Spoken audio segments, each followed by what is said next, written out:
Hello, folks. Welcome to the Life Hacks Podcast, where everyone is a student of life. Sometimes we get life completely right, and sometimes we get it completely wrong. I am your host, Steve Smith. On today's episode, it is my distinct honor and privilege to welcome my next guest to the podcast. He is currently a Sergeant First Class in the United States Army, where he is serving as a military police senior leader course instructor.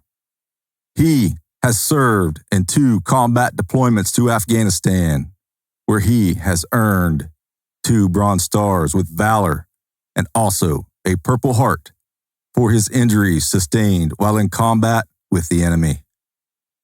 He is also the author of The Ghost of the Valley, a personal story from a soldier's eye view about the horrors of the war in Afghanistan.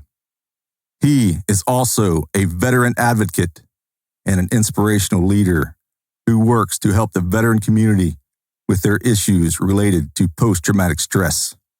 And last but not least, although he is a legit combat-proven badass, he has been caught on video record admitting that he wished that he would have joined the United States Marine Corps instead of the Army. Ladies and gentlemen, please give your undivided attention and a warm welcome to this very special Life Hacks guest and my fellow veteran, Sean Ambriz. Welcome to the show, my man. Thank you. I appreciate it. Thank you. Hey, buddy. How you doing today? Good. Real good. Everything's good. Just relaxing. So I take it you are still active duty, correct? Yep. Mm-hmm. Man, oh man. You're crazy. You know that? Yeah, I know. Hey, man. I really appreciate you coming on. You know, we just made contact here this past week, and, you know, I appreciate that. It means a lot that you're willing to come on my show and talk about your story. You have, from what I've gathered, done a little bit of research, man, you have a very remarkable story. And today I'd like to dive into that a little bit and, you know, talk about some of the things that, you know, some of the missions that you're on today, you know, post a lot of your history. You know what I'm saying? Yeah. Mm-hmm. Well, brother, I'll tell you what, man, let's get this show rolling.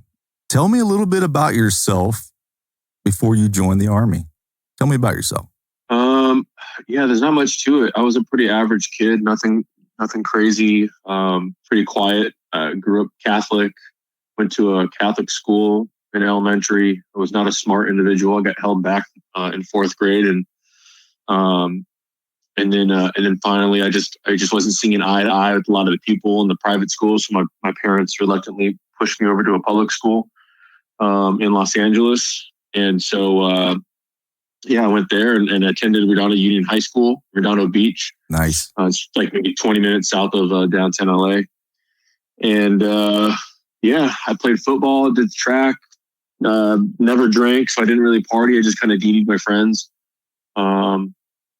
Pretty simple, quiet life up until I decided I was going to join. So how do you live a quiet life in the LA area? Come on. I just stay indoors and keep to myself. So. That's crazy.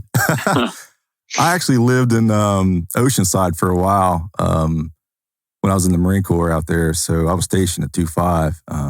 I kind of know a little bit about that LA area. Unfortunately. Yeah, I feel you. And, you know, I'm from West Virginia. And when I went out there, man, you want to talk about a culture shock. Holy cow. Yeah, I got mine. I'm in here. I'm in Missouri right now. So it's completely different. Oh, I bet. Yeah, that's quite the 180 for you. Oh, yeah. So, I don't know if you're familiar with my show or not. Basically, what we do here at the show, it's called the Life Hacks Podcast. And what we do, man, we just talk about life, dude. We talk about the lessons from life. We're all students of life, obviously. Every day, something's going on in our life that we're either learning from or we're teaching about it or we're leading about it, you know, or we're, to be honest with you, we're sucking at it. You know what I'm saying? Yeah.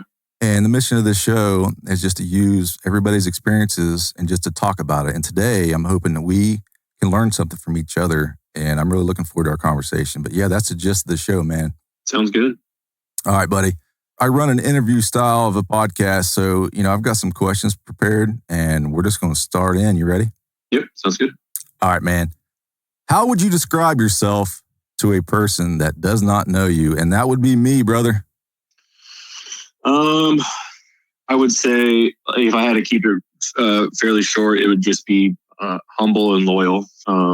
Is something I've always been brought up to be a loyal person, family, friends, being there for somebody, not talking shit behind their back kind of thing. And I was just I've always tried to implement that in my life. And then, humble is something I've learned just because, like I said, I was an average kid growing up, held back, not a very intelligent person. School just wasn't for me. I just couldn't concentrate, didn't like it. I just barely got by. So, when the military came, I was actually decent at something. And then all these awards started coming.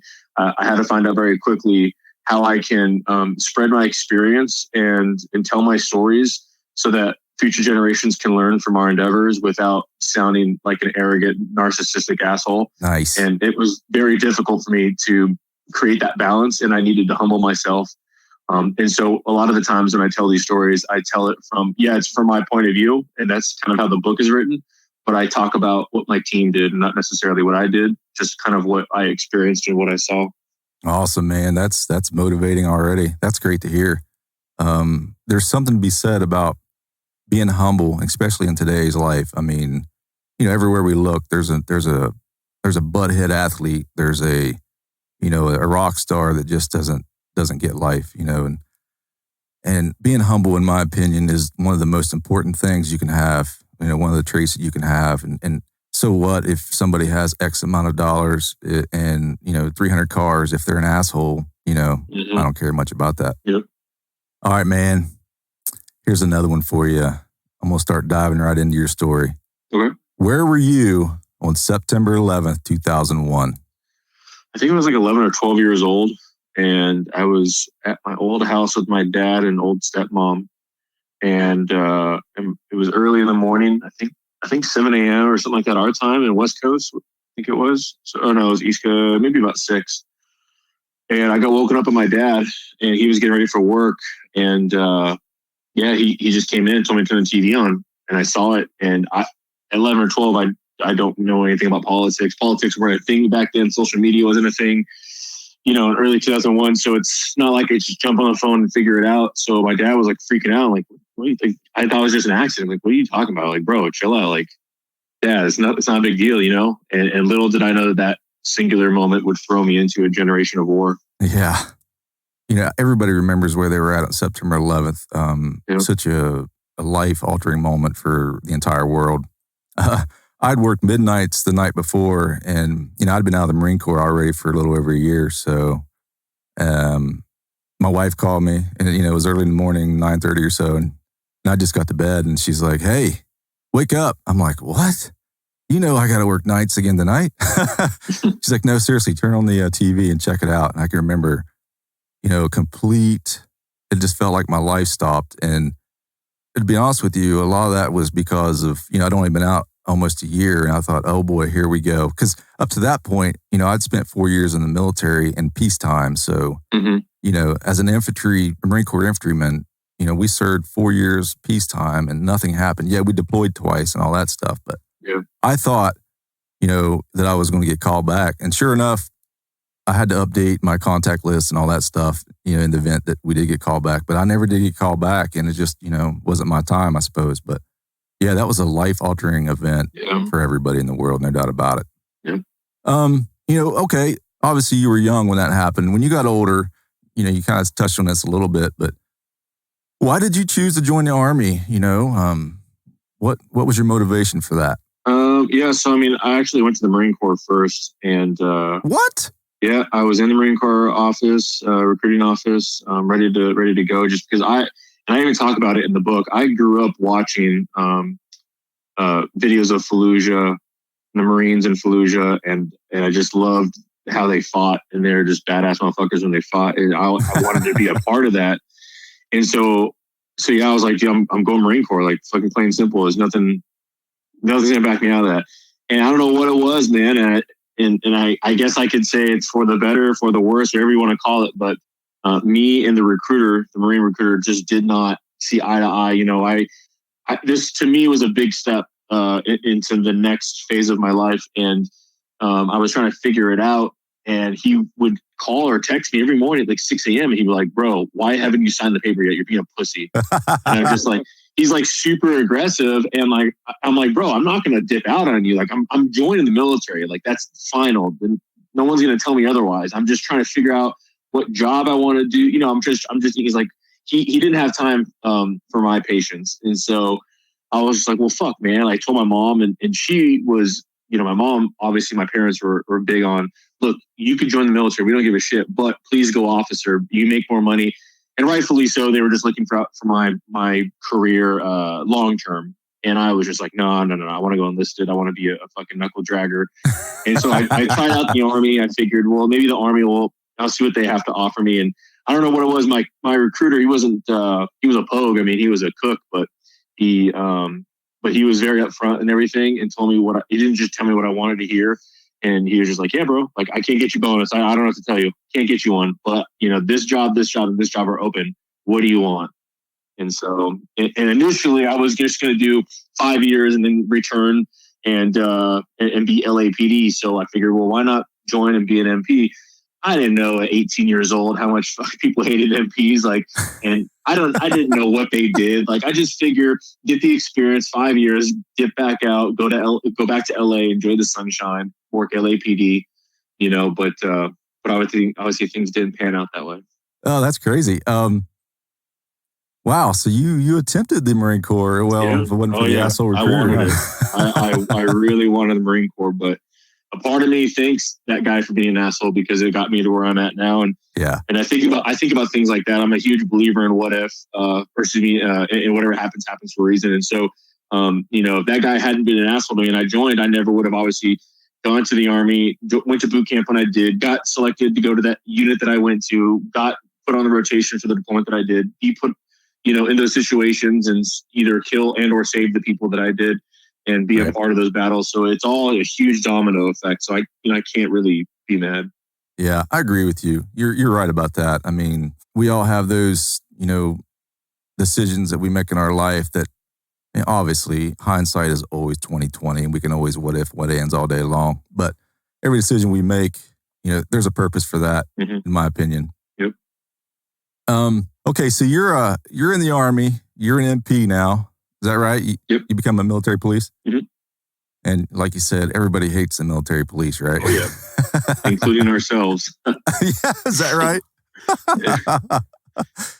What's one of the funniest things that's ever happened to you as a military policeman? Funny? Oh, shoot.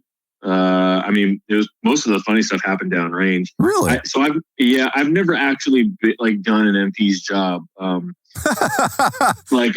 didn't step foot into my first patrol vehicle until I was a staff sergeant on my second duty station, just because when I got to Fort Carson, my first duty station, it was all about going to the field, getting downrange, fighting. Like no one gave a shit about working law enforcement, and it was always about deployments and stuff. So yeah, I just never stepped foot in a patrol vehicle. So and surprisingly, I saw a lot more bad than I did good when I did work law enforcement. So you'd be surprised what happens on a military installation.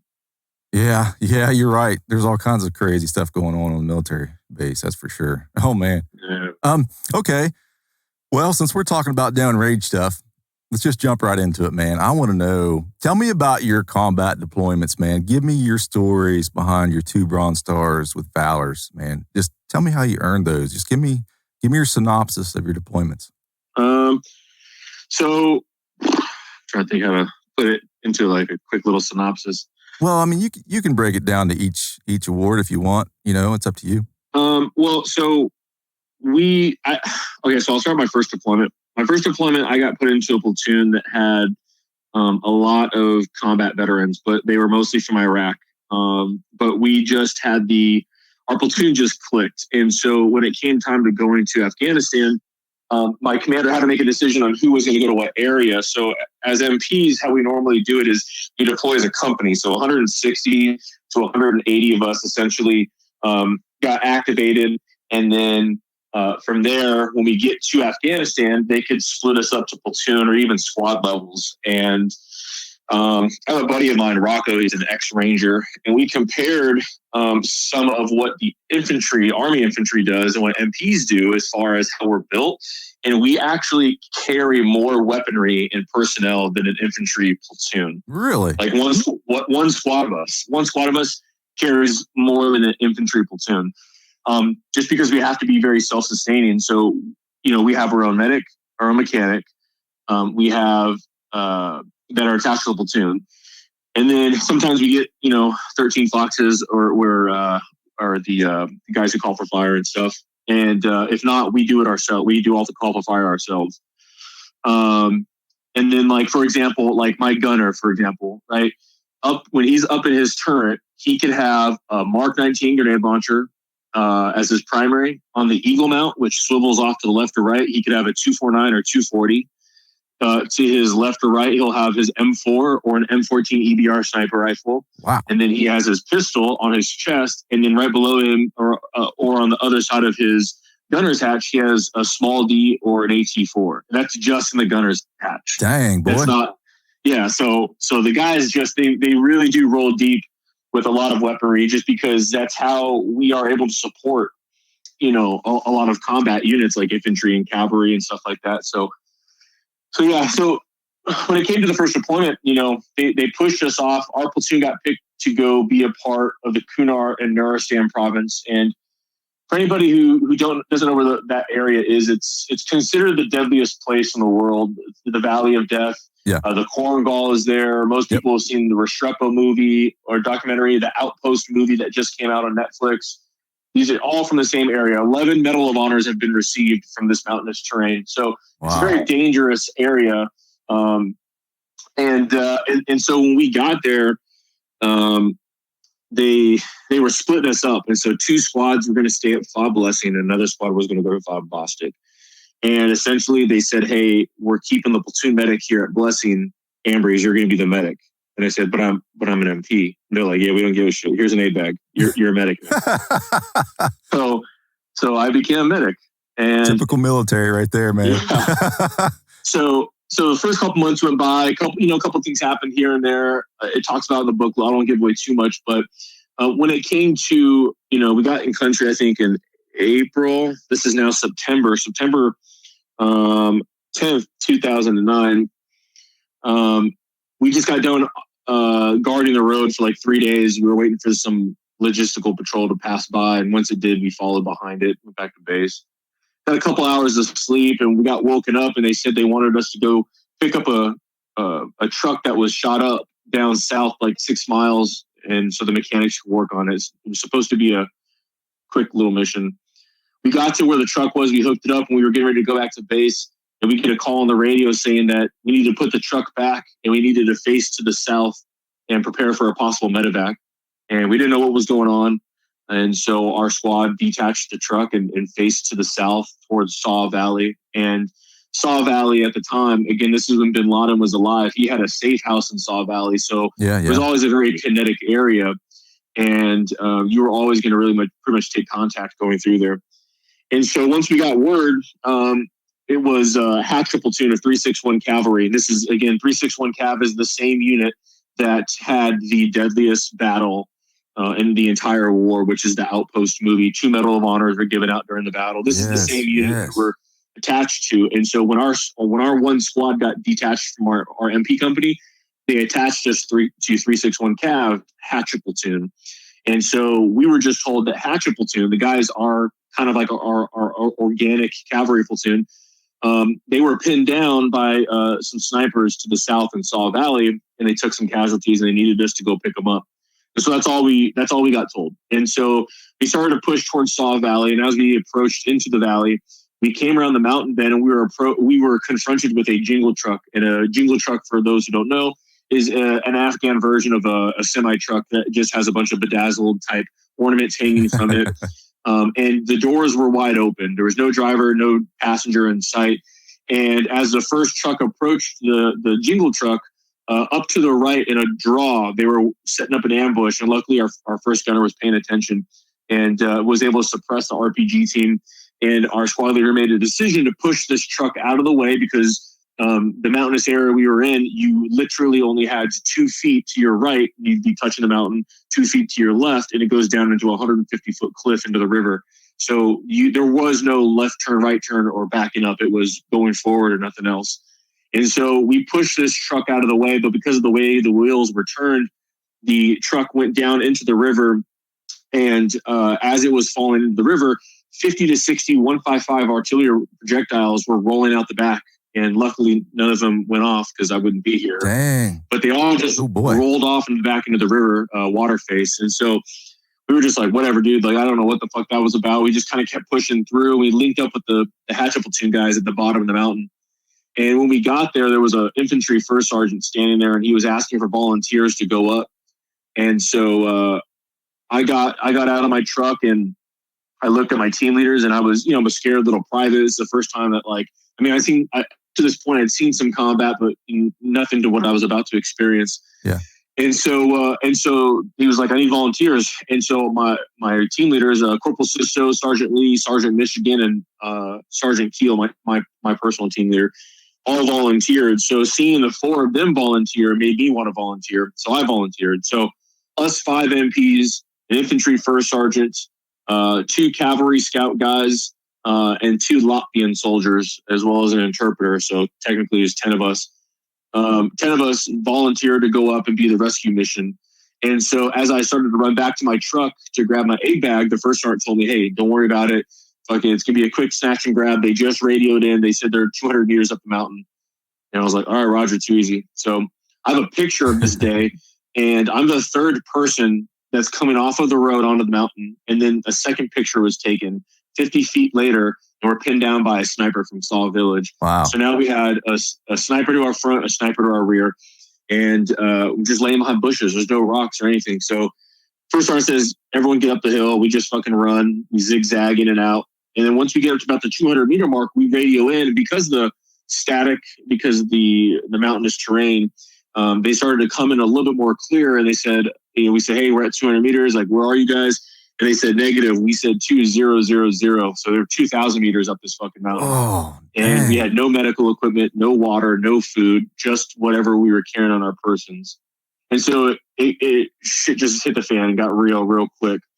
And there was no, let me just turn around and go back the way the snipers were shooting at us. We just had to keep pushing through. And so we kept pushing through up the mountain, and we got to about the, maybe, I don't know, like a little more than halfway up the mountain. We stopped in these Terrence cornfields, and up in like the second or third one, I think it was the second one, I took a knee, and we were trying to figure out how we were going to get around. So essentially, just to kind of try to paint you a picture, as we were kneeling in these cornfields, directly in front of us, if we were to continue going straight up an incline, up into this massive draw of a mountain, we would run into a lone sniper, which we thought was lone. But what we didn't know was that this sniper was hired by the Taliban, and he was a Czechoslovakian sniper who traveled with 2 additional snipers, which covered his flanks, as well as a squad-sized element of Taliban. Wow. So we didn't know this. All we thought was it was a single sniper. So if we were to kept going straight up into the draw, we would have walked right into him and been pinned down with the rest of the guys. We couldn't go left because it was just this treacherous rock wall. So the only choice we had was to try to push right and get as close as we could without the sniper seeing us. And as we're kind of, my leaders are kind of formulating the next plan and trying to figure this out, the platoon Sergeant Egan, took a knee next to me, and somebody on the radio said, we have one hero. And for those of you who don't know, hero means that there was an American that had been killed and confirmed, and we had one American KIA. And so I looked at him and I said, Sergeant, like, who got killed? And he, without, we're trying to keep a straight face, he just looked at me and said, my lieutenant. And I just felt like shit. I didn't know what to say to him. And I felt devastated for him. And just hearing that on the radio just makes your stomach turn. And LT was a good dude, So it was kind of a blow to take because he was such a nice guy. And so before I could even say or do anything to the platoon sergeant Egan, he reached in between his body armor and he had a bottle of water that was literally only a quarter of the way filled. And he reached out in front of him and he gave it to me and he said, here, keep, drink this. We got to keep you going. And I just couldn't fathom, like, how does somebody have that type of mental fortitude? Like, how does somebody get told this devastating news, and the first thing that he thinks of is somebody else and wants to take care of, the true form of leadership that I saw for the first time. And before I could ever say thank you or anything, first I was like, hey, let's go, we're pushing up the hill. And so as we're pushing up the hill, we're crawling into this last Terrence field, and I climbed a tree, and it was First Sergeant and then Corporal Sisto and then myself. As I came over the ledge, I put my weapon up and I crawled up on my belly, and I laid down next to Corporal Sisto, and he looked at me and he was telling me to be quiet. And I was confused because, again, I didn't have a radio, so I didn't know what was going on. And First Sergeant rolled over on his side, and he turned his radio down, and he started to whisper into the radio. And he asked the guys that we were trying to rescue, he said, hey, do you have anyone in or around these cornfields? And they said, negative, like we're way above those cornfields. It's not us. And we started hearing corn stalks cracking, like people were walking on them. Oh. So we realized very quickly it was the enemy. So we pulled out a couple frag grenades, threw them in front of us. They detonated. We crawled up, and there were 3 dead enemy fighters who were trying to come out of this cave. So we we couldn't let these be distractions. We just had to keep pushing. So finally we got up to this trail that was perpendicular or kind of parallel with the 2 pinned down squads. And from our position, I could see the 2 squads pinned up against the draw to the left and right. And LT's body was straight in the middle in the open. And he was about 175 meters straight line from us. And there was a few boulders, rocks here and there, but we had absolutely no cover from our position. Once we left it, the snipers had clear shots of us, and we had nothing that we could use as cover to bound to and from. So we were trying to figure out, what can we do? And we're sitting there, and the snipers were smart because they were, and our aviation guys couldn't. And whenever they had to leave to go refuel, they'd uncover themselves and then start shooting at us again.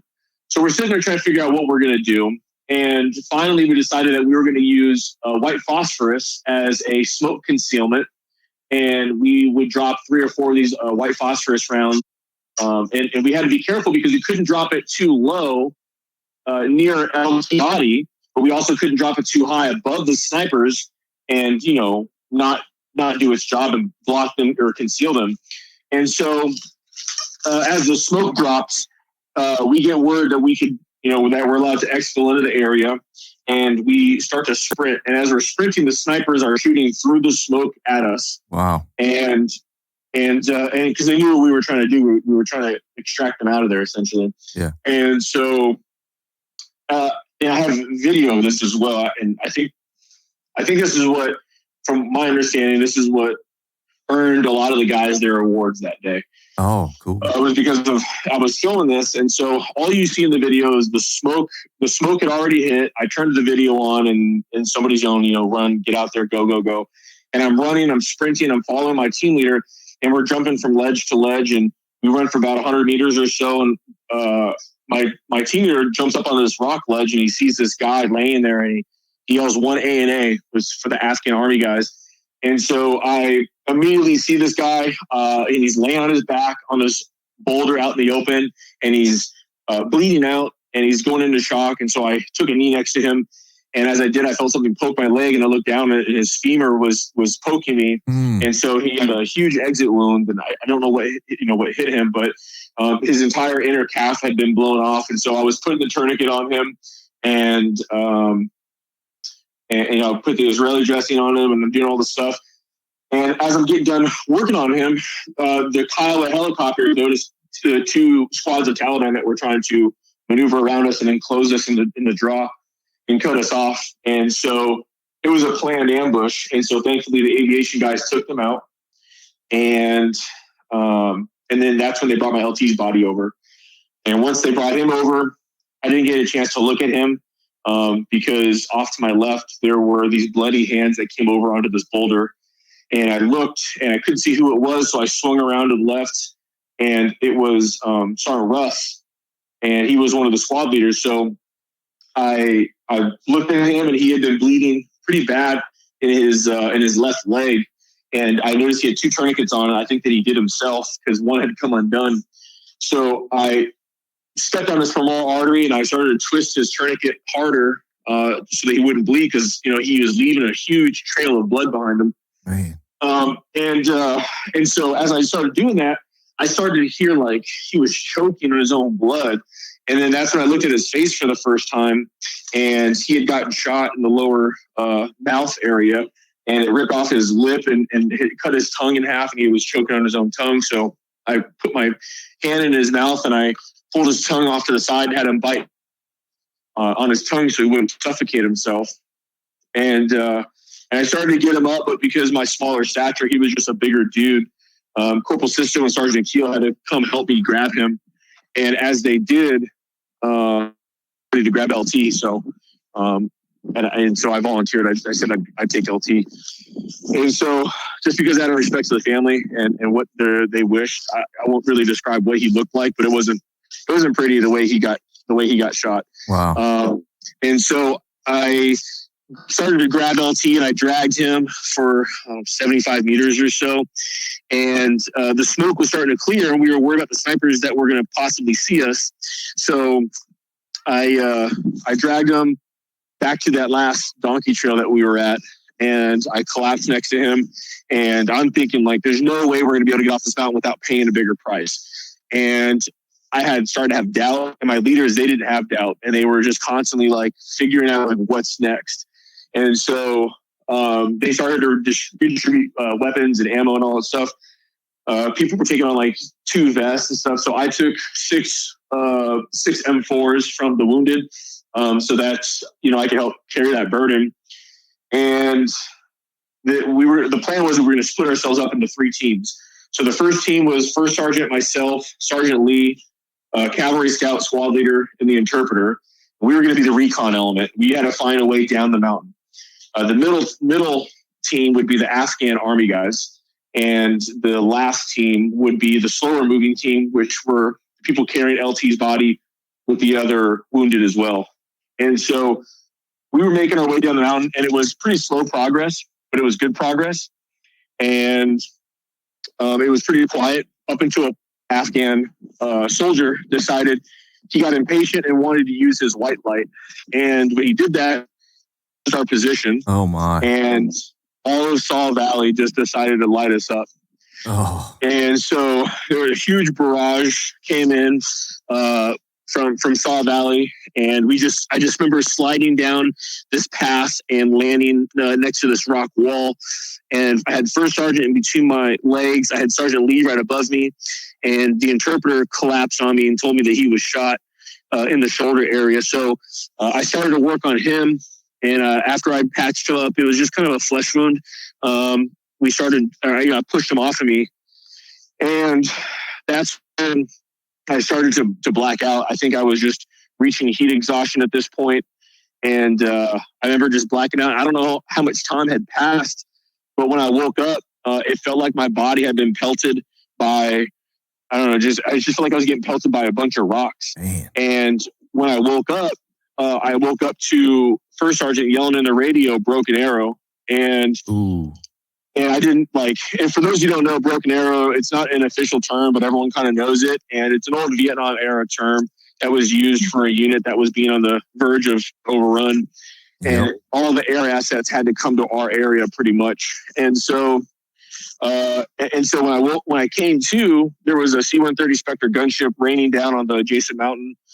And what I was feeling being pegged to my body was the Kiowa helicopter hovering above us, and his guns were going, and his brass falling down on our body.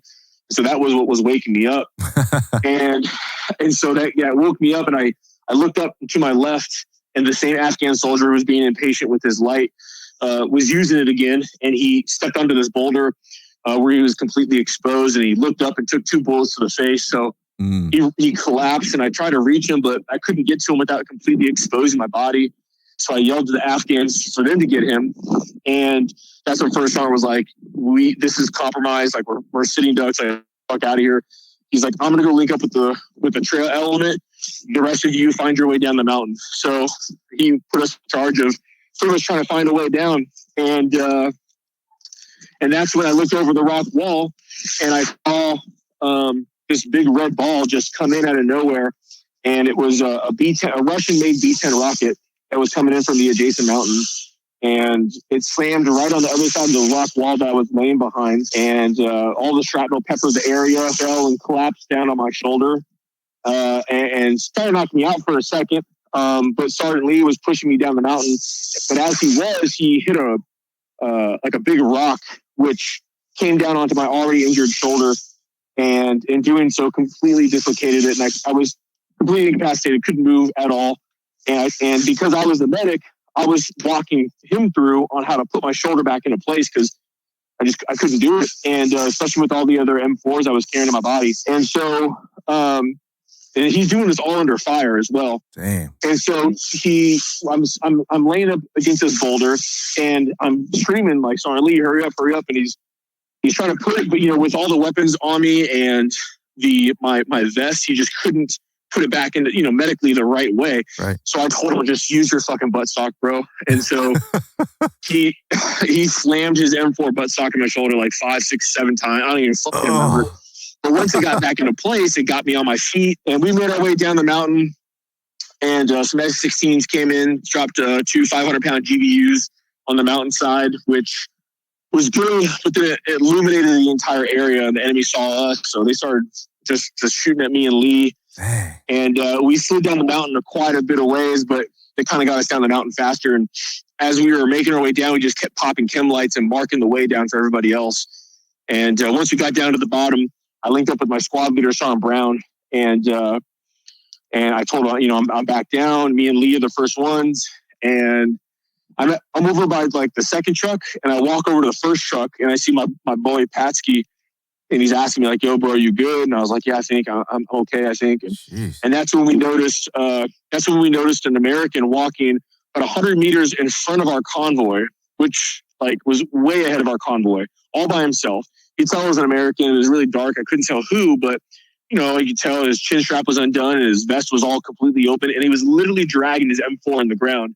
And I was like, what the fuck? And so then as he got closer, it was Corporal Sisto. And he came over to us and he collapsed in our arms. And I put him up against the tire weld. And I'm looking at him, making sure he's not hit. And, he looked fine. There's no blood, nothing. And I asked him, like, yo, you good? Like, what happened? He didn't want to talk about it. But we found out later that when that first initial barrage of enemy fire came in, he got pushed off to the left off a cliff. And he couldn't get back up to where we were. So he had to kind of find his own way down.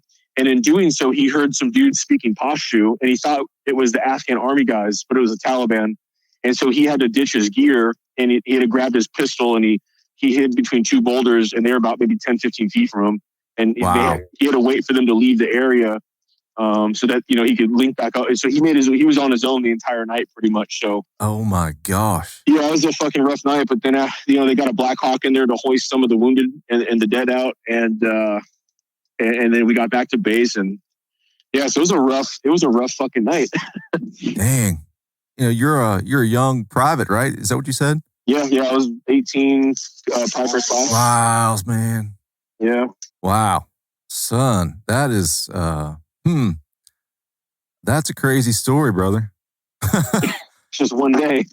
Yeah. So obviously you have more of your deployment left, I'm assuming, right?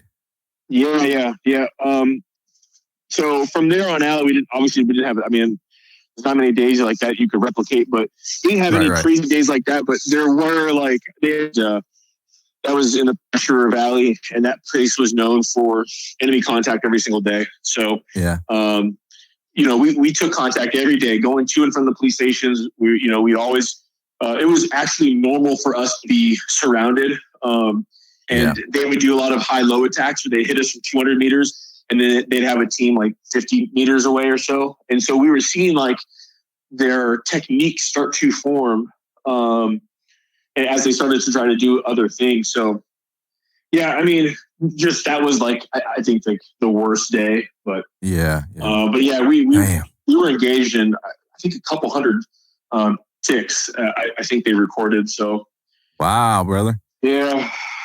And you're an MP. Yeah. Yeah. So I try to tell MPs that, like, they're like, oh, that's not, we're not gonna say. I'm like, bro, like, you don't understand. Like, that may have been what we were originally formed for. Like when we were originally created, that's what they had in mind. But right, that we're considered combat support. At any point in time, that support could drop off that name, and you got to be ready. So, our job and our capabilities have just formed over the past couple decades of war now. Right. So, we've just had to learn how to adapt.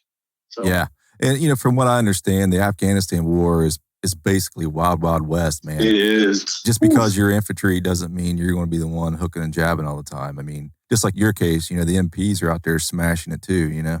Oh yeah, everybody was getting their fair share over there. Man, so.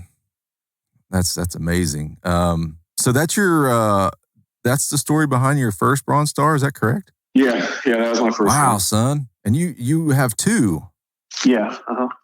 So the second one was on your second deployment. Is that correct? Yeah. Yep. What's the rundown with that one, if you don't mind? Yeah, so that was not as long, but just that first one was a little more, just kind of crazy. But yes. So as soon as I got back from my first deployment, I was home for like maybe 8 months, and I volunteered. I wanted to go back, so I volunteered to go back to Afghanistan with a sister unit. And by this time, I was getting looked at for sergeant. And so I had just made sergeant because they needed leaders. So that's where I was volunteering to go. And so I was the only person in the entire company of 180 that had, no, I take that back. I started out to be, and then another one of my buddies came. So I think actually maybe 5 of us had ever been to Afghanistan. 4 other dudes volunteered from my deployment to go back. So I was the first one, but then they followed suit. So about 5 of us had ever been to Afghanistan before. And in my platoon, I was the only one who'd ever been to the Kunar. Dang. I was actually the only one in the company who'd been to the Kunar.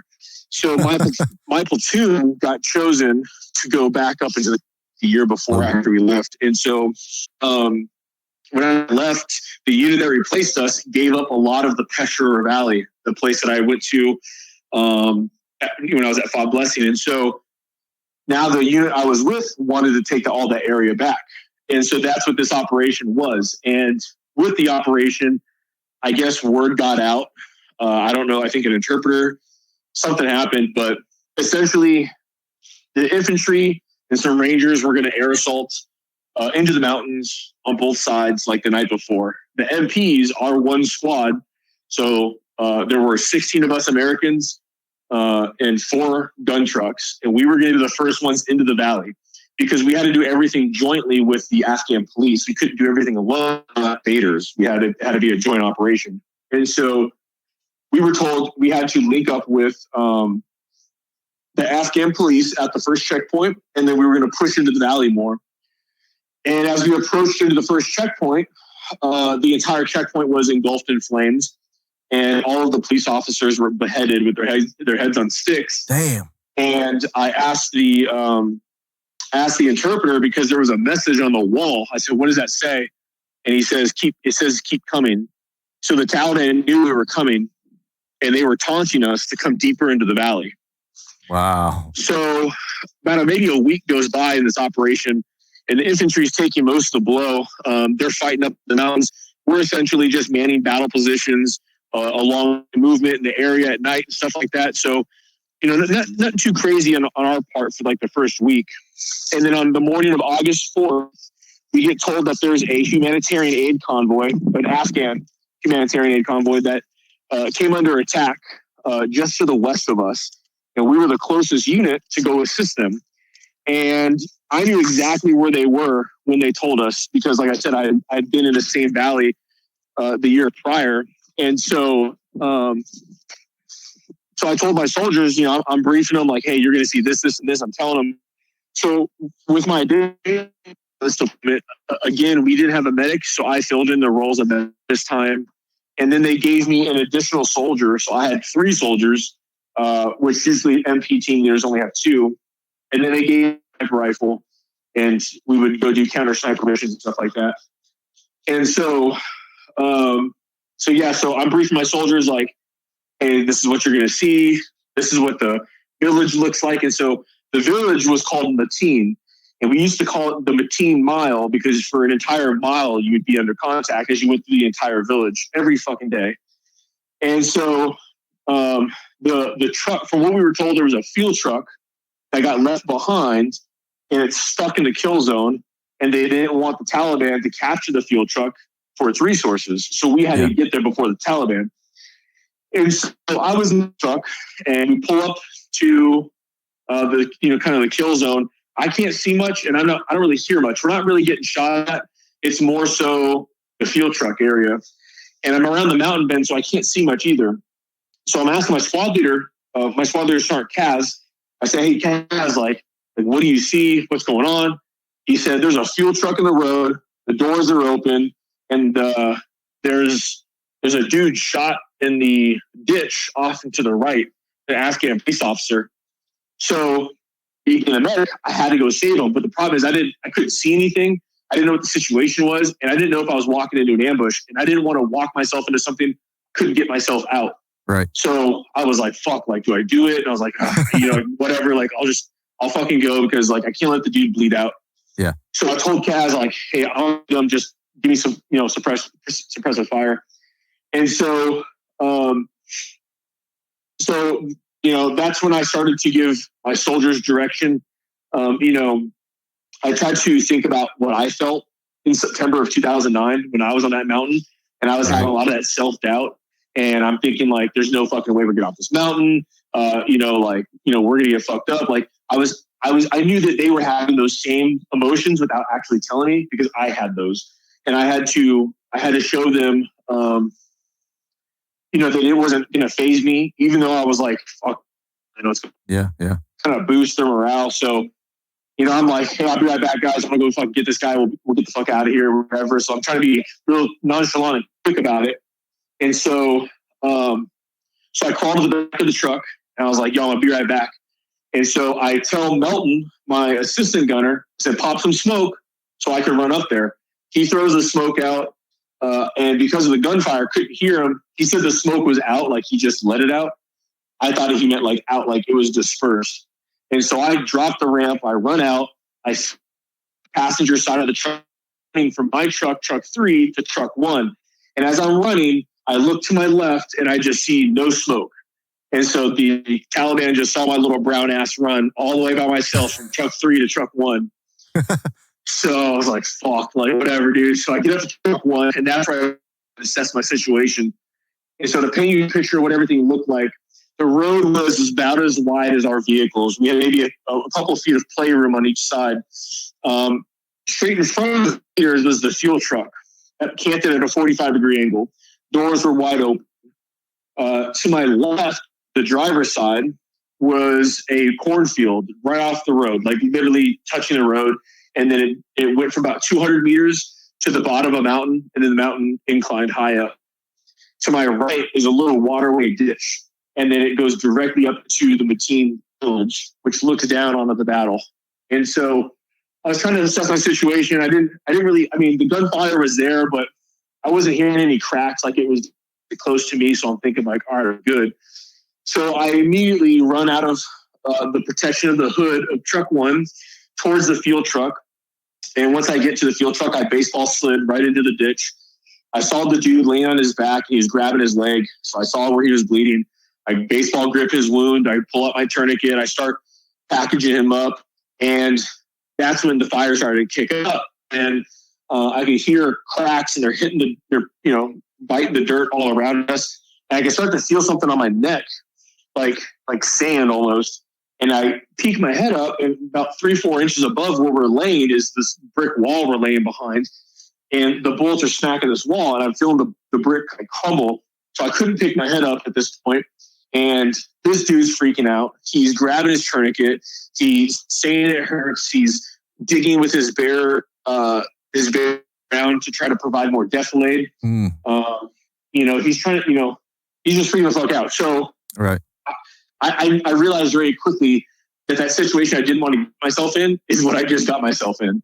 And I was completely fucking trapped. And so to calm this dude down, I turned to my right, I spooned him and I pulled him that if a bullet came in, I would take the hit, my body armor, so he, make him feel safer. Yeah. So he's grabbing on me and shit, and he's switching my channels on the radio, and I'm trying to flip him back. And so finally, I hear a door open up behind me, an air compressed door, and it's my squad leader, Sergeant Kaz, and he gets out, and I can't pick my head up, and I'm yelling like, "Kaz!" I know it's him. And I'm like, "Kaz, like, I need your help, man! Like, get me out of this fucking ditch." So I peeked my head around. I didn't pick my head up, but I just kind of looked back. In my peripherals, I saw him pull out some frag grenades, and I looked at the Afghan police officer who didn't speak, really any broken English, really. And I was like, "Yo, get ready to run, bitch!" And he knew exactly what I was saying. Like, he spoke perfect English at that point. And so he gave me a thumbs up. And I saw Kaz. He didn't throw a grenade like you're supposed to throw a grenade. He literally just backhand lobbed this thing on the other side of the truck.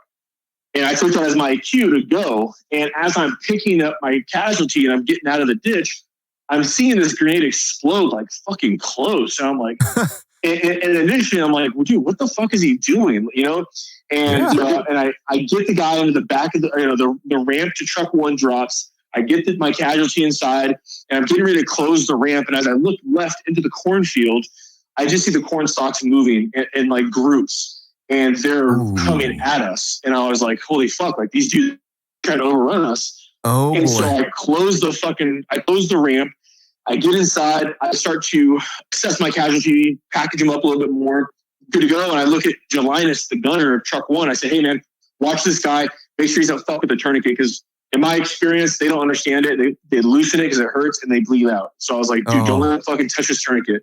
He was like, I'll try, Sergeant, but my gun keeps jamming.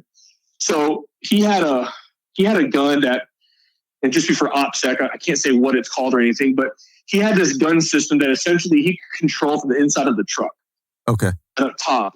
And so he was messing with it. The hatch was open, but he said the gun kept jamming. And so everyone in the truck, including the Afghan that was hurt, were all looking up into this turret, because I'm trying to load my ammo and getting ready to go back out. And I was like, why is nobody doing anything? And I look up the hatch and I see my boy, Sergeant Lane. He was with me on my first deployment, just in a different platoon. And he was like an OIF-1 vet. I mean, he'd crossed the border in Iraq. Like this dude, this is like his fourth deployment. So he had seen some shit. Yeah. And he's already a 6'4", 250-pound dude. The truck is already 12 feet, 15 feet tall.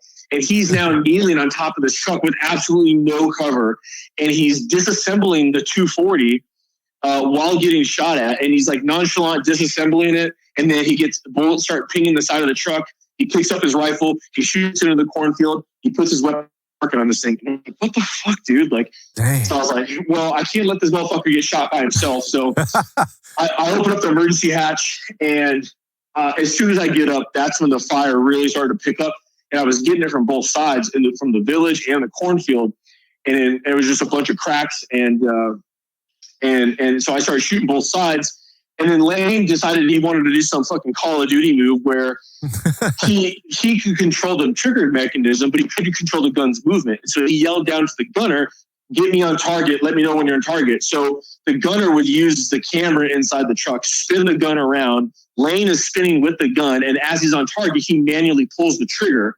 So he's doing this for a few minutes. I'm up there with him. And then finally a round skins his ass cheek and he yells, and I'm like, dude, you're fucking done. Like I patch up his ass cheek. I was like, get down. Like, you're not doing us any good at this point. So I look down as I'm pulling him down. I look off to the right and I see Kaz run from truck one to the fuel truck by himself. And I was like, come on, let's go. Like, we can't let him go by himself. So me and Lane follow Sergeant Kaz and we get up to the fuel truck. I get up on the hood and I start shooting in the cornfield. Lane pulls Kaz out of the fuel truck and says, hey, you're the squad leader. We got to keep you safe. And in doing so, drops the keys of the fuel truck onto the floorboard. Thankfully so, because as he went to go pick them up, 5 bullets come right to the windshield where Lane's head would have been. And so he starts the fuel truck up and he puts it in reverse and he backs it up, slams it into the ditch. We go behind it. We turn the faucet on so that the fuel could just dump into the ditch and the Taliban couldn't get its resources. And we went back to truck one and we get called on the radio, hey, sustain that casualty and defend your position at all costs. We're going to send you an infantry unit. They're going to replace you in about 15 minutes. We're getting them spun up. So then it just became a defend everything at all costs kind of thing. Yeah. And so truck one's gun is down. We're taking the most fire from truck one. The three of us are the only Americans on ground at this point, and we had no crew serve weapon. So we started to ask guys from inside the trucks, give us all your boom boxes. And the boom boxes are essentially just fucking big Mark 19 ammo cans that we gutted out. We put hand grenades, 203 grenade for the grenade launchers, incendiary grenades, flashbangs, anything that goes boom is in that box. And so we're just chucking grenades, we're throwing flashbangs. We're using the cover of truck one for the cornfield, but we got our backs to the truck and we're shooting up into the village. And then we swing back into the cornfield. And I'm shooting, I shot, I think 25 203s out of my grenade launcher. As the 26 one came out, the little knob on the damn 203 grenade launcher came loose and detached from my M4. So now my M4 and my grenade launcher are in two pieces, and it's completely, I can't use either one. So that was probably the best thing to happen to me at this point, because I threw my M4 into the truck and I told the driver, give me your 249. And so he gives me his 249. And I racked around and I swing around to the back of truck one, and I'm at the back tire and I'm putting, making sure it's on fire and everything's good. And I look, I'm like, all right, cool. Lane and Kaz are at the front of truck one. They're watching the village and they're watching the front because, they were trying to swing around us. And I was like, I'm going to watch the flanks between truck one and truck two to make sure they don't get an RPG off with this gun being down. So I'm getting ready to come around the back of truck one. I'm going to shoot a couple rounds in the cornfield. That's my plan, just to keep some fire going. And I look into the windshield of truck two and I see my boy Sergeant Bino, and he's waving his hands hysterically and he's pointing at the cornfield. And at the time I'm like, yeah, I know that's where they are, guy. Like, you've been getting shot from there. Like, what are you talking about? You know what I'm saying? I didn't know what he was trying to say. I was like, whatever, fuck it. So I swing around the back of truck one. I come around the back. And as I do, I experienced the scariest moment in my life as I was confronted with three Taliban guys who were 7-8 feet from me. You're kidding. And we were all as scared to see one another. None of us thought we'd see one another. I don't think they thought Americans were on the ground. That we were in the trucks. Oh, and so they're about 7-8 feet from me. Thankfully, I had the 249. I put it on the far right fighter, let the recoil lift it up, cut these dudes in half, and I retreated quickly to the back of the truck, scared the fuck out of me. And so I'm yelling to Lane and Kaz, like, yo, we're about to get overrun. Like, we need to get the fuck out of here. And he was like, you got another 5 more minutes or so? He was like, we need more lube. Our fucking guns are going hot. So the lube was all the way back in my truck, truck 3. I'm like, fuck it. So I'll run. So I grab my 249. I start bolting back to truck 3. I yell for them to drop the ramp. I run in. I get inside my truck. I fucking collapse in there. I'm grabbing some water real quick. And I'm like, yo, give me the lube. I start lubing up my gun. And I'm getting ready to go back out. And I notice all 3 of my soldiers are not doing anything. Like, they're all just staring at me. And I can just feel them staring at me. And I can hear bullets hitting the truck. But it was like everything inside got sucked into a seashell. And I could hear them very faintly. And I was like, what are you guys looking at? Like, they looked like they were about to tell us bad news. Yeah. And Garcia, my driver, who was in charge of communications, he said, hey, Smart, like, they just, air assets just radioed in and they believe we're completely surrounded. And I said, yeah, man, I know. Like, I tried to, again, play it off like it was nothing because, it technically was because I had been surrounded before my first deployment. It was normal in this area, and I knew that. I just didn't know to the degree that we were being surrounded in. And he said, they also said that, because, again, there's only 16 of us Americans. He said they're estimating that we're surrounded by 150 enemy fighters. Oh, boy. And I didn't know what to say. And I could see in their faces they were scared, completely outnumbered. And so I looked at Garcia and I said, hey, bro, give me some more close air support. Tell the F-16s to show force runs. I need them to come in from east to west, over and over. And I looked at Doyle. And I said, Doyle, how many kills you got so far? He said, 15. I said, give me 30, bitch. So he laughed. He kind of broke the ice. Yeah. And then I looked at Melton, and he was my more senior soldier. I said, Melton, you're in charge of these motherfuckers. If they get them anything that they need, I was like, do not let anyone come near these vehicles. Keep checking on them. Keep racking up the ammo. Make sure they're fucking good. And he kind of nodded his head. And I was like, drop the fucking ramp. I'm going back out. And so I needed my soldiers to understand that combat is very brutal and harsh. And they needed to be equally as brutal and harsh in order to overcome the enemy that day. And I felt bad that I was leaving them again. I should have been there with them, but I know that they needed me at truck one. And so I go out, I get back up to truck one. And as I get there, they're like, hey, get inside. We're getting ready to turn around. The infantry unit's about to be here in a minute. So I was like, all right. So I go into truck one. And since the gun was down, I was like, well, I might as well still get into the fight. So the hatch was still open. I get up top. I'm shooting a little bit. And no one tells me that there's a danger close strafing run coming in 25 meters off the truck. Oh, boy. Extremely fucking danger close. And so this F-16 comes in, and he starts to strafe the cornfield, the corn stalks and fucking body parts, everything is just going all over the place. On top of the corn's coming on top of the trucks. And it phased me for a second, and I looked up into the village, and there was a guy that had swung around this house, and he got 3 shots off on me, hit the top of the truck. I was able to get my M4 up, shoot twice into his torso, and before I could see him drop and hit the ground, something, I don't know if something blew up or something hit the top of the truck. Like, I don't know what it was, but something hit my face about an inch lower than my left eye, snapped my head back to the right, and I collapsed inside the truck. And my M4 hit a case of Monster energy drinks. They fucking everywhere. And then I collapsed into my buddy Lane's lap. And I told Lane, like, yo, I think I'm fucking hit, man. My face was starting to feel warm. And so he pulled this little piece of shrapnel out of my face, threw it on the floorboard, and don't be a pussy. Get back up. And he was a badass dude. And before I could get back up, I saw the most American sight you can see. As I looked out the windshield, as I'm laying in Lane's lap, and I'm looking out the front windshield, I see Kaz running from truck one up to the rear of the convoy to link up with the infantry guys to like let them know the situation, the BDA and stuff. Yeah. And as he's running, he's shooting into the cornfield, and he shoots boom, boom, boom, and then he goes completely black on ammo. He's completely out. And simultaneously, a single Taliban fighter comes up the cornfield, and it's him versus Kaz, like 10 feet away from each other. And without even flinching, Kaz slings his weapon, pulls out his 9mm pistol, shoots this guy twice in the torso, and just keeps fucking running. Oh, man. Like, did I just fucking see somebody get killed with a pistol? Like, blew my mind. But successfully we were able to extract the casualty, get out of the area. And I think the battle damage assessment said that we had wounded or killed at about 50 or 60 of the 150. So it was successful. It was a good fight, damn good fight. I just never thought that I would see the enemy I had seen the enemy that close because I had worked on them as a medic, but in fighting, you just never go. Yeah, that's the kind of stuff, would you say 7 or 8 feet of your closest engagement there? Yeah. Wow, man. I got some goosebumps over here, brother.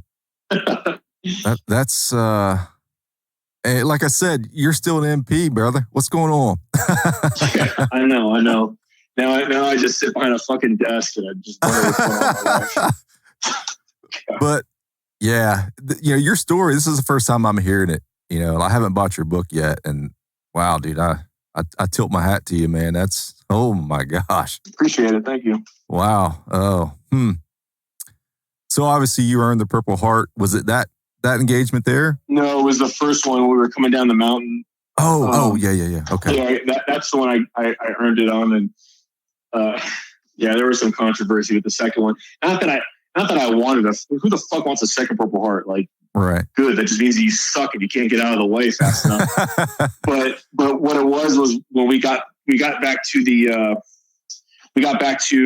local combat outpost. I brought my that casualty in, like literally right after the battle. I got blood all over me.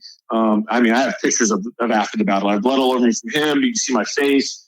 I bring my casualty in the aid station. There was this female captain. She was the doctor, the PA or whatever.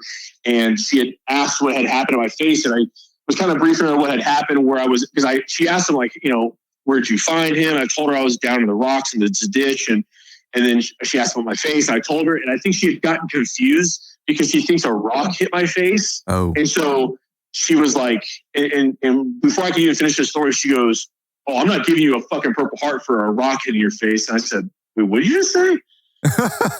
Like, and then like, it was like 2 days later, my LT had to go confront her and be like, "Yo, did you just say that to Sergeant Ambriz?" Like, she was like, "Well, I have a bunch of people that have been trying to get Purple Hearts for dumb shit." And then my LT was like, "He's already got a Purple Heart. You just need your fucking Purple Heart." Like, and she thought that I was, she kind of, she looked at me pretty much like anyone else would. I don't blame her, as an MP. And somebody who was probably trying to get some award or whatever. Little did she know that I had already been to this area. I've seen these things. I'm like, yeah.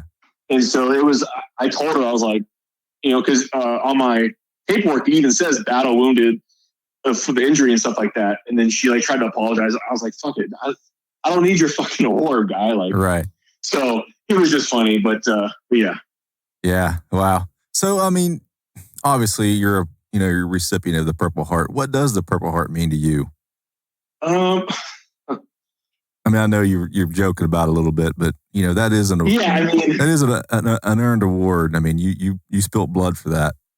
Yeah, it's hard. It's hard sometimes for me to wear it just because my injury wasn't, if you compare it to some other dudes or people, especially the guys that actually given their life. Right. It's hard to be like, how do I even deserve this? Like, this just doesn't make sense. But people, I tell people, like, I don't know what you want me to do. I didn't put myself in for the award. My commander did. Like, right. What do you want me to do? You know what I'm saying? So it's hard. I try to wear it proudly. I try to be a good recipient. And that was the issue I had with my Bronze Stars because, if you take the first one, for example, all the guys that were with me, they all got Archons of Valor. I got the highest award. So why did I, is the lowest private, why did I get a Bronze Star and my team leader and all the other guys didn't? They equally did just as much stuff as me. Like, And so for a long time, I had to fight this, like, this is why kind of thing. And what I was told later on in life was because I was acting as a medic, as an MP, I was working outside my scope of practice. Yeah. And so that was a dictating factor or whatever. So, and it was hard. It was hard for me to wear both these. Just said that there's a telephone game. There's haters. There's people who's going to talk about it, talk about the battles, and it's like, bro, you weren't even there. You know what I'm saying? So, right. And I talk about in my book a little bit that one of my mentors, he was a Desert Storm veteran. Like, motherfucker was watching Scud missiles fly over him, like in full mop gear. So this dude was a badass, and he was a good mentor of mine. And he saw me acting out at work, and he could tell something was wrong with me. And I told him about these awards. And I was like, this is bullshit. I don't want these things. Like, this is dumb. And he pretty much put me in my place real fucking quick. And he was just like, every time you talk shit about those awards, you are completely shitting on guys better than you who have died for those awards. Right. And kind of brought me back. And so he was like, you need to be an ambassador and you need to be a true recipient of those awards and act like it and be a steward of them and, care for them and tell the story so that you can put that burden onto other people when you tell these stories. And so I really took that to heart and completely changed my mindset after he had that talk with me. That's a good point, man. I mean, just like you said, nobody wants that stuff. And you earned it. No matter how you want to look at it, you earned it.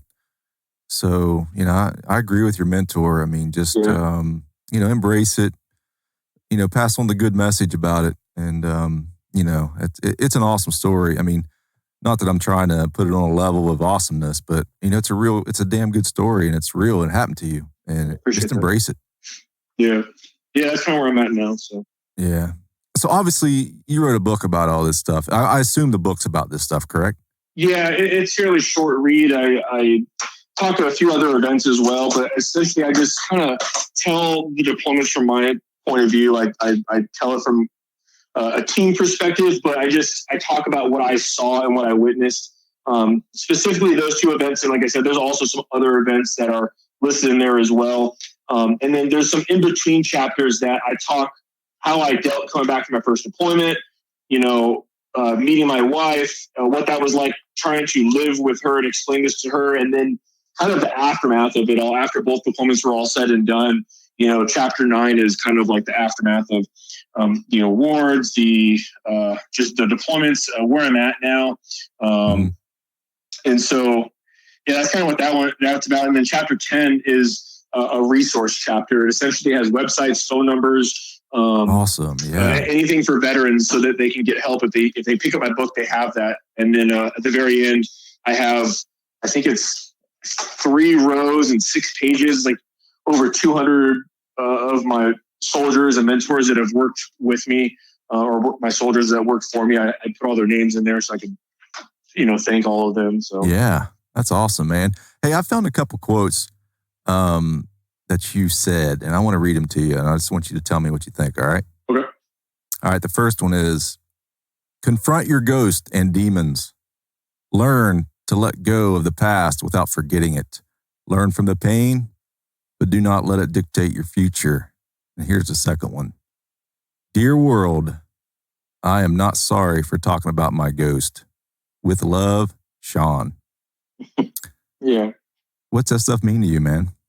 I mean, everyone has, and again, I don't want to give it away because there is I don't want to say hidden Easter egg, but the very first words of the book are wake up.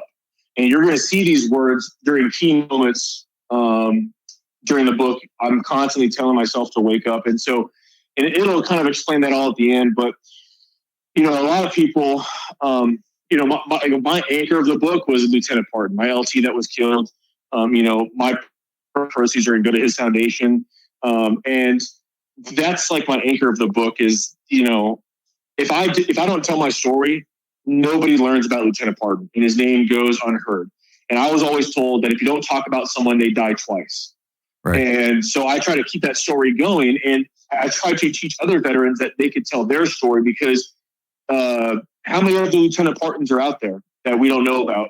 And as far as like ghosting, it's just everyone has their own ghosts, their own demons. You just can't let it consume you. For a long time, I had felt, and I still feel it, a few of us that partook in these battles, we died a long time ago in those mountains. Mm-hmm. I may physically be here, but mentally, I'm no longer on this earth. And so I will forever be kind of stuck there.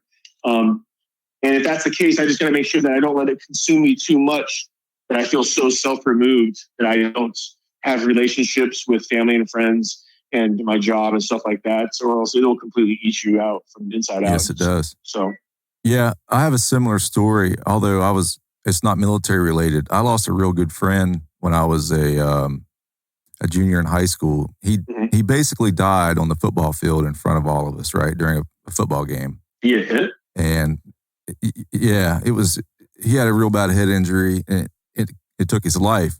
Jesus. He was on life support for about a week after the injury, but basically he died on the football field is really what happened. But anyway, that's funny because that's the whole reason why I started this podcast really was to talk about that issue with some of my friends. And it's been 27 years ago that this happened. And we haven't talked about it until this year. I mean, yeah, we've kind of talked about it just a little bit here and there in the past years, but it's something the entire community has almost tried to forget almost, you know what I mean? I know me, especially, I've just kept putting it off forever and ever. And it affected me for years up until here recently. And I decided, to talk about it. And that's really the reason why I started this podcast. Yeah. But yeah, you're exactly right, man. The more you let that stuff eat away at your soul, the more it's going to affect your life forever. Yep, exactly. So, what would you say to some of the people in the community right now, who are suffering from PTSD or PTS, however you want to say it, from their traumatic related events, whether it's wartime or whether it's something like my situation where it was just a extreme event. I mean, with your experience, how are you going to tell people to cope with their ghost, I mean, you got to find, first off, for yourself, you got to find a hobby. So for me, like I said, personally was, I went to the gym, or I found an outlet, I found a hobby, get my mind off things. Like that's like step one. Like you got to do something else besides the job or the things that keep you around, those that keep coming back. And then you got to talk about it. Like you got to find somebody you have to find somebody who is very sympathetic and will listen and give you feedback where they can, but you also have to try to find someone who's empathetic and can understand your point of view because they've been there, done that. And so I had to go talk to mentors and people who've experienced death and they were able to get it. And then with me, my story, I tell it to my soldiers all the time. And so when I got back from my deployment, I would incorporate some of my stuff into training events, and I would tell them like, no, this is how it is. Like, you got to do this, blah, blah. And I would tell them these stories. And so in actuality, or in their reality, they think that I'm just training them. But in actuality, it's like a sensing session for me, and I'm getting off my chest. And so you do this enough times, and the repetition will make things easier to talk about it. And it's not so hard to talk about after a while. So I think that's key. Whether that's talking to a friend, a family member, or a counselor, you have to talk about it and get it off your chest. You can't let it bottle up inside you.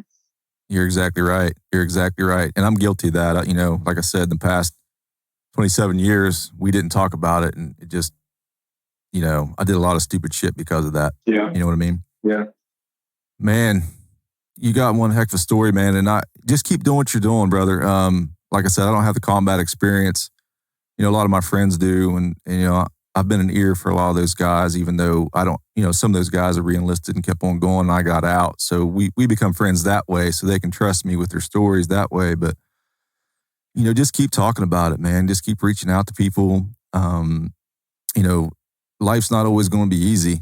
I mean, it's going to hit you again probably 10 more times, before your life ends. Yeah. Just keep getting it off your chest, man. Yeah, for sure. Man, I'm in awe of your story, brother, and I appreciate you coming on. Yeah, I appreciate how you can having me. people out there find you, find information about your book? I mean, give me the intel dump on yourself. So they can find me on Facebook, Sean Tobias Ambriz. For the book, Goes to the Valley has its own Facebook page, and it has its own Instagram page as well.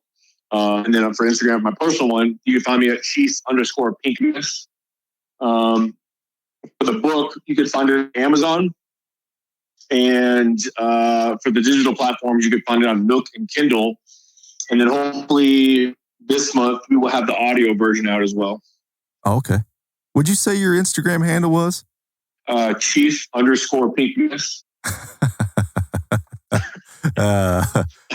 That's probably got a complete story in itself, right? Yeah. That's pretty good. I got one more question, and being the Veterans Day just rolled through, what does it mean to be a veteran, man? What does it mean for you to be a veteran? To be a part of a line or a community that has a rich tradition of some of the proudest and ballsiest Americans to ever walk this earth. We just, with our history of war and over 200 years of our military, we've had some amazing people wear the uniform, in any branch. And that, this story kind of just encompasses that. There have been some amazing people, amazing Americans who they fiend for war. They love it. They want to go off and fight. And you should be thankful that these guys are on your side. And I'm super proud to have worn the same uniform as some of these guys. Because, it's a huge honor. So when I think of days like Veterans Day, that's who I think of, or all the dudes before me who wore the uniform. Man, I agree 100%. It is quite the experience being a veteran. My life, has changed dramatically because I became a veteran. Yep. And I'm not sounding like anything special here, but the leadership that I was exposed to, the people that I've been around, the guys that went before me, just like you said, just to be able to say I was a United States Marine in my case, or United States Army, and share the same uniform and the history and the morals that everybody before you shared. That is unbelievably special in my opinion. Exactly. Well, Sean, I appreciate you coming on the show, brother. Of course. Thanks for telling your story. Yeah, anytime. All right, buddy. I'll talk to you later. We'll keep in contact, and I'm going to buy that book and check it out, all right? Yeah, I'd love to hear what you think. All right, folks. Hey, this has been the Life Hacks Podcast. If you like what you heard, subscribe, tell your friends, tell your family. Link up with Sean on Instagram. Check out his book. Send me a message. Tell me what you think of the episode. Give us some feedback on the book if you get it. Just keep a lookout for your fellow Americans. Keep a lookout for your fellow veterans. Open the door for a stranger. Just be a good daggone human being. All right, folks. Hey, until next time, I will see you later.